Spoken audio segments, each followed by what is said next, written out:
По скоро 18 часа од новата година се слушна плачот на првото бебе родено во Штипската клиничка болница. Глорија Стојковска од Македонска Каменица во 17 часот и 55 минути на свет ја донесе малата Деја. Супер е, пошто ни е право и многу сме возбудени. Но кривата на наталитетот оди надолу, а бројот на новородени постојано опаѓа.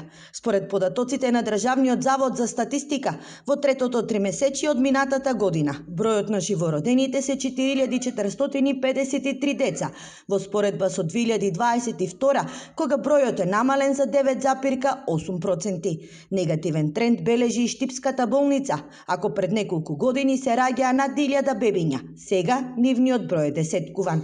2023 година е завршена со околу 500 породувања, во споредба со 2022 имаме околу 60 на породувања помалку. Ова е данокот што го плаќаме откако младите ни се иселија од државата, коментираат граѓаните, според кој недовербата во системот и ниските плати се причина за белата чума која силно галопира низ нашата држава. Паради иднина, нема тука иднина, младите. Нема вработување, партиски се вработува. Нема високи плати, личните примања се мали, тоа е причината. Си да ја знаеме причината која е. Имам јас и внук и внука. Внуката ми е во Холандија, а внуко е во Малта. Зошто се иселија? Па баш од овие причини.